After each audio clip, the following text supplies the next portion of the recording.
Hello everybody, today we are doing 10 fun facts about me that you probably don't know. Let's jump right into it. Number 1, I have 3 siblings. I feel like everyone's always super surprised to learn that I have siblings. I guess I must give them only child syndrome vibes, but actually I'm middle child-ish. I guess you can't really be the middle if it's 4. I have an older brother and I have an older sister and I have a younger sister. So me and my sisters are only a year and a half apart. So we grew up just crazy fighting and we're super close. Actually, a fun story, a little fun side anecdote is that my sister, who is older and could not be more different from me, was in one of her corporate classes. They had this like special George Floyd function thing going on, and they wanted all of the African Americans to be able to have time to vent and to deal with each other and talk to each other about their feelings. And one of the other Black colleagues started venting about Candace Owens. At the time, my George Floyd video had gone viral and my sister was like the leader of this course. So awkward.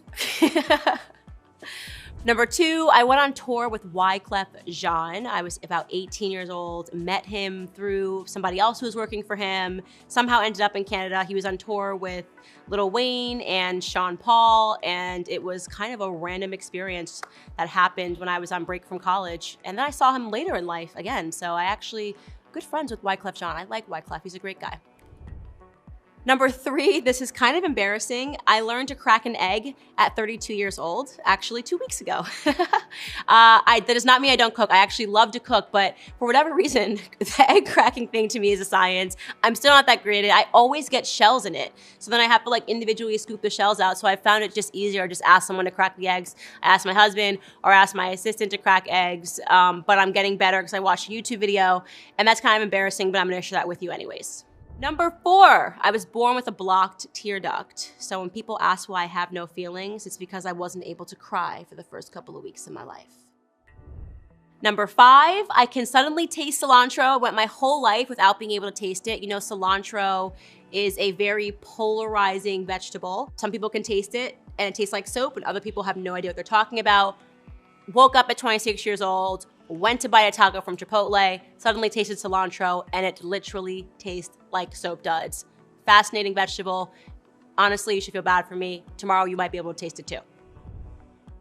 Number 6, I have always loved to travel the world. I think we're all super ignorant unless we make ourselves uncomfortable and see what else the world has to offer.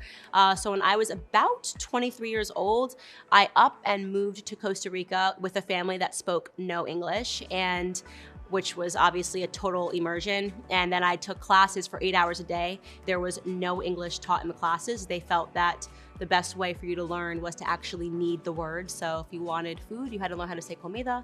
Definitely very rusty, but I understand Spanish, so don't think you're gonna talk trash about me and I'm not gonna know what you're saying. Number 7, this is random. I get super angry if I'm forced to hold my bladder.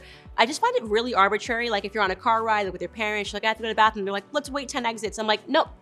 That's a completely ridiculous thing to ask somebody to wait to hold their bladder. Just pull off the exit. So don't ask me to hold my bladder. I think it is like one of the things that parents do that they need to stop doing. I get it. You don't want to stop all the time, but I just get very angry when people ask me to hold my bladder. Like, oh, could you just do this? No, I have to use the bathroom. Let me go to the bathroom. Shout out to all the pregnant women in the world who have to go through that. That's even worse. Number 8, this is just a weird moral position. I don't go to zoos. Actually kind of goes back to me going to Costa Rica. It was really bizarre to be there. They banned zoos a while ago and the animals aren't afraid of humans. So I was in Manuel Antonio, Costa Rica, and like the monkeys will come up to you, and the deer, which I grew up in Connecticut, there's so many deer, they're terrified of human beings. They'll just stay there next to you and walk next to you. And it sort of made me realize that something was weird about zoos and animals being afraid of us. So I don't go to zoos, I just don't really, I think of it as like a prison for animals. And I always think to myself, okay, imagine if an alien civilization had zoos and they just had different types of human beings. And on their alien planet, they're like, oh yeah, that's a Chinese one. Oh, that's an American one. And people just went around with their alien kids and just looked at human beings behind glass. And we would look so sad. Number 9, speaking of animals, I absolutely hate bunnies. I think they're the children of Satan, and they've been able to get away with it because there was this huge propaganda campaign with Bugs Bunny, and everyone thought he was cute.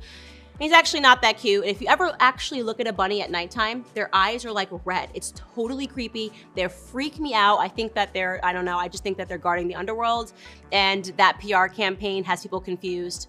Bugs Bunny, don't fall for it. Bunnies are satanic. And number 10, I would like to reinforce that I really, really, really hate bunnies. That's it, guys. Hope you enjoyed that. Do not ever gift me or my son or any of my future children with rabbits.